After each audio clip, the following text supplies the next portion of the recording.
तेरह ताली नाम से पता चलता है। मैंने आज तक जब भी इसका सवाल देखा तो एक ही सवाल देखा कि कौन से मेले में किया जाता है, कौन से पंथ द्वारा किया जाता है। कामड़िया पंथ और रामदेव जी के मेले में। कौन से मेले में? राम।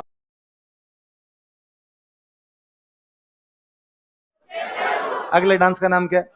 ऐसा डांस भरतपुर वाले लोग ही कर सकते हैं, है ना, वो लोग खुद ही बम्मी होते हैं बाकायदा। तो कौन से क्षेत्र में किया जाता है? अलवर, थोड़े बहुत अलवर वाले भी कर लेते होंगे। फिर ये काम भी पुरुष ही करे, मैं लड़ाई झगड़े का काम पुरुष का, तो पुरुष करे। फाल्गुन के आसपास में जब नई फसलों के आने का टाइम रहता है तब ये नृत्य किया जाता है। वैसे भी एक हमेशा याद रखना, फाल्गुन के आसपास के सारे डांस पुरुष करेंगे। होली के जो भी डांस है कौन करेंगे? हुड़दंग होता है, हुड़दंग। तो महिलाएं बाहर निकल के क्या करे उस हुड़दंग के अंदर? तो ये डांस हमेशा कौन करेंगे? पुरुष। तो जब भी कोई ऐसा है कि फाल्गुन के अंदर ये डांस किया जाता है, कौन करता है? तो एक हमेशा तुक्का मारना हो तो क्या होना चाहिए? हमेशा पुरुष। नगाड़ा बजाते हैं, इस नगाड़े को बोलते हैं बम। नगाड़े क्या बोलते हैं? है नगाड़ा, ये बोलेंगे इसको बम, कि हम बम बजा रहे हैं। इसलिए डांस का नाम भी क्या है? जो गीत गाते हैं उनको बोलते हैं रसिया, इसलिए डांस का नाम बम रसिया। बजाते हैं बम, गाते हैं रसिया, तो डांस क्या हो गया? बम। मेवों के दो डांस है, एक तो रणबाजा। रणबाजा में तो महिला और पुरुष दोनों होते हैं। मैं जब पिछले सवाल देख रहा था, देख सवाल ये भी था कि मेवों के कौन से डांस में महिला और पुरुष दोनों भाग लेते हैं? रणबाजा। कौन से भाग लेते हैं? रतवई महिलाओं का है। रतवई किसका है? नाम से रतवई लेडीज नाम ही लगता है, तो इसमें तो केवल महिलाएं। रणबाजा के अंदर कौन है? महिला और पुरुष दो। शहर गीत सुनते हो तो कहते हो, गोरा भांग रगड़ के बोली तेरे संग भूतों की टोली। तो गोरा मतलब गौरी। गोरा मतलब क्या है? या गौरी, या अपने पार्वती जी का एक नाम और होता है राई। क्या होता है? गणगौर पर लड़कियां गीत गाती है, राई से भोजाई दे कान कमर सो बीरो दे। राई से, राई मतलब पार्वती। राई मतलब कौन? क्योंकि बहनों को भी इस बात का तो पता है कि अपना भाई है तो शिव जी। नहाता ये नहीं है, नशेड़ी ये है, गुस्सा इसको आता है।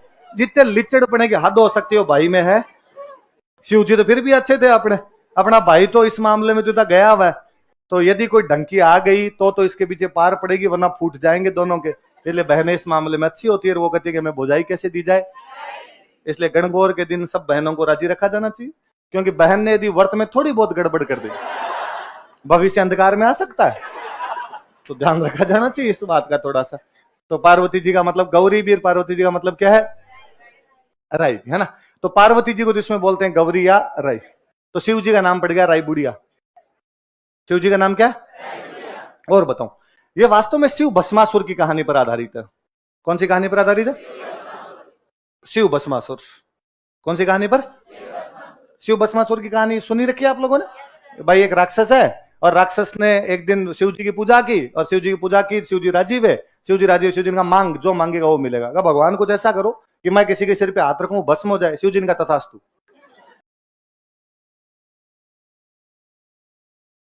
ऑप्शन दे दिए कि होली के टाइम पर रम्मत कहां की जाती है। जैसलमेर भी ऑप्शन था और बीकानेर भी था। तब अपने कौन सा याद रखना है? याद रह जाएगा। अच्छा, जैसलमेर के कवि है, इनका नाम पक्का पक्का याद रखना अपने, तो तेज कवि। कौन से कवि हुए थे? तेज कवि। अब नाटक करने वाली मंडली होती है, तो इन्होंने एक नाटक मंडली बना ली अपने, कृष्ण कंपनी। कौन सी बना ली?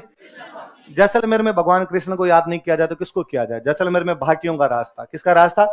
भाटी ऐसा मानते थे कि हम भगवान कृष्ण के वंशज हैं। भाटी किसके वंशज है? भगवान कृष्ण के। इसलिए वो जो नाट्य मंडली थी तेज कवि वाली, उसका नाम भी क्या था? श्री कृष्ण कंपनी। क्या नाम था उसका? और ये अलग अलग अपने नाटक किया करते थे। जैसे जैसलमेर में एक राजकुमारी हुई थी मूमल। कौन सी भी? तो ये मूमल का नाटक दिखाते। ऐसे ही आजादी के दिनों में, जब आजादी का आंदोलन चल रहा था, इन्होंने एक नाटक दिखाया स्वतंत्र बावनी। कौन सा दिखाया? आजादी पे 52 दोहे लिखे, इसलिए नाम क्या हो गया?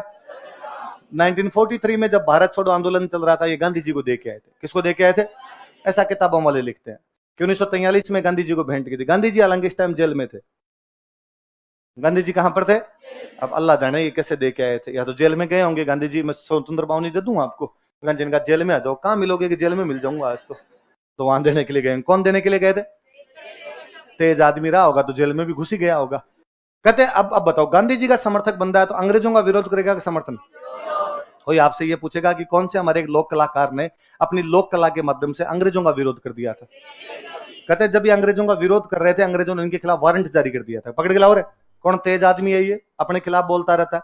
जब इनको पता चला कि मेरे खिलाफ वारंट जारी हुआ है, तो ये जो कमिश्नर था जैसलमेर का, वो अंग्रेज था, उसके घर के बाहर गए और उसके घर के बाहर जाके जोर जोर से गीत गाया, कमिश्नर खोल दरवाजा, मुझको जेल जाना है, हिंदुस्तान ना तेरा है ना तेरे बाप का है, हमारे जमीन पर लगाया कैद खाना है, कमिश्नर खोल दरवाजा, मुझको जेल जाना है। कमिश्नर ने कहा तुम घर जा, नींद मत खराब कर सुबह सुबह। तो वो बंदे कौन थे अपने, कौन सा नाटक लिखा था, किसको दे के आए थे, कब दे के आए थे? अच्छा, बीकानेर 4 बेंच कौन सा है? कोई टाइम में तो अफगानिस्तान में करते थे। कहां पे क्या करते थे? कहां पे करते? बर्बाद में बड़े फेमस हुआ टोंक। कहां पे फेमस हुआ? टोंक में नवाब साहब होते, एक नवाब थे फैजुल्ला खान। क्या नाम था? दादा का, बाप का, सबका बदला लिया था फैजल ने। किसने लिया था? ना बेंच मारूंगा, 4 बेंच, कितने बेंच मारूंगा तुम्हारे? तो डांस का नाम क्या निकला? अच्छा, अफगानिस्तान की भाषा थी पश्तो। कौन सी भाषा थी? तो पहले ये पश्तो भाषा नहीं करते। अगर पश्तो में क्या समझ है? अफगानिस्तान की भाषा फिर समझ में नहीं आई। ये फिर वैसे ही है जैसे अपने इंग्लिश मूवी बाद में वो सबटाइटल के साथ में देखते हैं, तो दिक्कत रहती है कि सीन देखेंगे सबटाइटल देखे, और सबटाइटल देखे पहले सबटाइटल देखा, फिर उस इंग्लिश की हिंदी बनाई।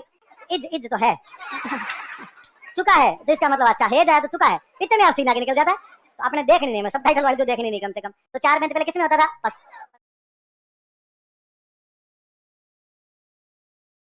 अच्छा, किराड़ू वाला तो बहुत फेमस मंदिर है, टेस्ट सीरीज में भी आपको पूछा था, सोमेश्वर। कौन सा मंदिर है? सोमेश्वर मंदिर। कौन सा मंदिर है? ये गुर्जर प्रतिहार जो शैली है उसका अंतिम मंदिर है। राजस्थान में गुर्जर प्रतिहार शैली का कोई अंतिम मंदिर दिखाई देता तो वो कौन सा है? अपने भव्य शिखर के लिए प्रसिद्ध है। किसके लिए फेमस है? अपने भव्य शिखर के लिए प्रसिद्ध कोई मंदिर है तो वो कौन सा है? सोमेश्वर मंदिर, गुर्जर प्रतिहार शैली का अंतिम मंदिर। कहां पे है? किराड़ू। कहां पे? अच्छा, वापस सुनो, देखो, एक अपने गागरोड में पढ़ते हैं हमीदुद्दीन, क्या कहते हैं अपने? हमीदुद्दीन, और उनका नाम है मिठे शाह। मिठे शाह, उनकी दरगाह कहां पर है? गागरोड। एक ये कोई मिठे शाह की दरगाह होगी गागरोड। अच्छा, मिठे शाह की दरगाह तो होगी गागरोड, उनका नाम क्या है अपने संत हमीदुद्दीन। एक हमीदुद्दीन नागौरी, और हमीदुद्दीन नागौरी, उनकी दरगाह कहां पर है? ये मैंने इसलिए लिख लिया, उस बुक में नहीं लिखी भी, मैंने इसलिए लिख ली कि यार इनमें कंफ्यूज नहीं हो। तो संत हमीदुद्दीन या मिठे शाह की तो आपके, तो नागौरी नहीं लगा हुआ हो तब तो गागरोड, नागौरी लगा हुआ हो तो तब सोचने की आवश्यकता नहीं। अच्छा, पहले किसी एग्जाम में था कि राजस्थान में पर्यटन को उद्योग का दर्जा कब दिया गया था? इकोनॉमिक सर्वे में विकास सर पढ़ाते हैं कि बना कब था पर्यटन विभाग अपना? 1956। जिस साल राजस्थान का एकीकरण पूरा हुआ उस साल हमारे यहां पर बनाया गया पर्यटन विभाग। कौन सा विभाग बनाया गया? कब बनाया गया? 1956। और जिस साल मैं पैदा हुआ उससे मिला उद्योग का दर्जा, 1989।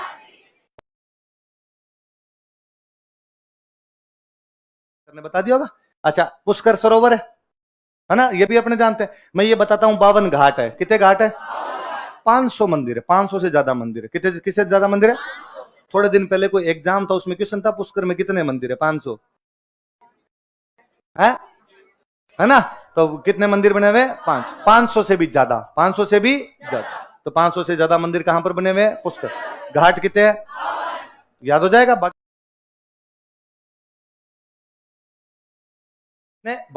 शाहपुरा है, हम पढ़ते हैं राम स्नेही संप्रदाय की पीठ है। कौन सी संप्रदाय की? फूलडोल का मेला होता है। कौन सा मेला होता है? होली के अगले दिन यहां पर मेला होता है फूलडोल। मैंने आपको क्रांतिकारी पढ़ाया, तब मैंने बताया था केसरी सिंह बारट, जोरावर सिंह बारट और प्रताप, तो बारट जी की हवेली है।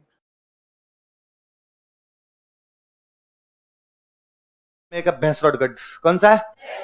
अलाउद्दीन खिलजी ने इसको तोड़ा था, इस किले के अंदर उसने आक्रमण किया था, यहाँ के सारे मंदिर तोड़ गया था वो। तो अलाउद्दीन खिलजी ने कौन से किले के मंदिर तोड़ दिए? तो कौन से किले के मंदिर? जमस्टोड से पूछा गया था कि तुझे यदि राजस्थान में रहना पड़े तो कहां रहना पसंद करेगा? उसने कहा भैंसरोडगढ़। कहां रहना पसंद करूंगा? चंबल और बामनी नदियों के किनारे। कौन कौन सी नदियों के किनारे? चंबल और बामनी। राजस्थान का वेल्लोर, राजस्थान का जिब्राल्टर, तारागढ़, अजमेर। राजस्थान का वेल्लोर। और किसने मंदिर तोड़ दिए? कौन कहता है कि मुझे ये दे दो? कौन कहता है? जम चांद बाबू।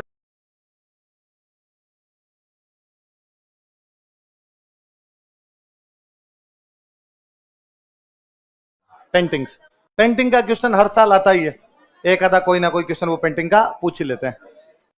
अच्छा, पेंटिंग के क्वेश्चन देखते हैं। देखो, एक बंदा हुआ है आनंद कुमार स्वामी, क्या नाम है बंदे का? और इनकी एक बुक का नाम है राजपूत पेंटिंग्स।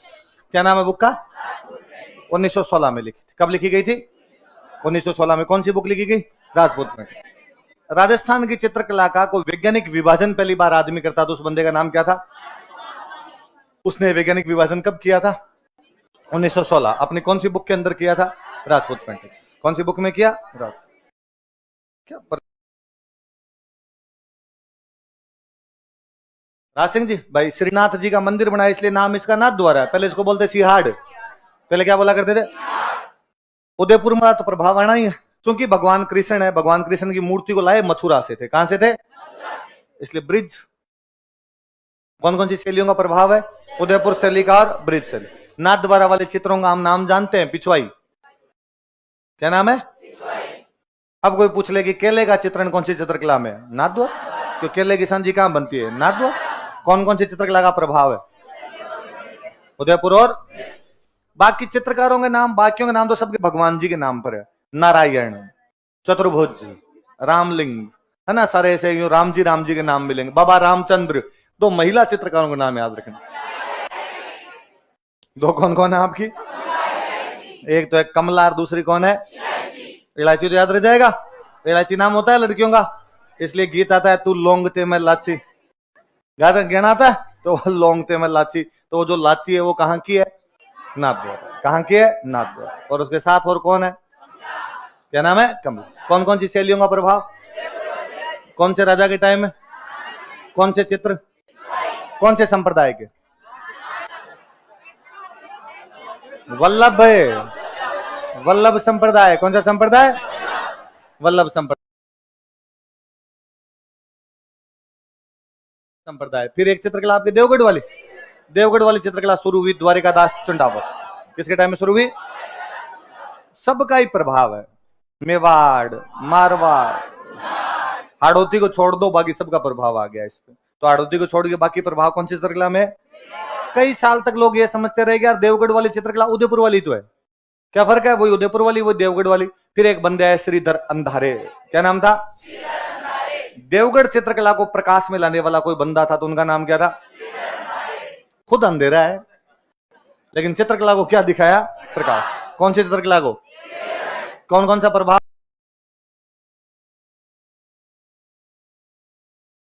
कोटा वल्लभ संप्रदाय का चित्र ज्यादा बने। कौन से संप्रदाय के? वल्लभ संप्रदाय के चित्र जब कभी कहीं ज्यादा बनेंगे वहां महिलाओं के चित्र ज्यादा होंगे। किशनगढ़ वाली चित्रकला देख लो, वल्लभ संप्रदाय का प्रभाव था इसलिए महिलाओं के चित्र खूब सारे। और कोटा वाली चित्रकला ज्यादा, तो यहां पर भी महिलाओं के चित्र खूब सारे थे। शिकार के दृश्य, किसके दृश्य बनाए गए? सबसे पहले कौन से हो गया आपने? पाबूजी। अच्छा, पाबूजी की जो घोड़ी थी उसका नाम क्या था? क्या नाम था? केसर। ये तो इसका नाम याद रखना। किसकी रक्षा के लिए शहीद हुए? किसकी रक्षा के लिए? अच्छा मैं बताऊं, पश्चिमी राजस्थान में दो देवता, एक करे ऊंटों की रक्षा, एक करे घोड़ों की रक्षा।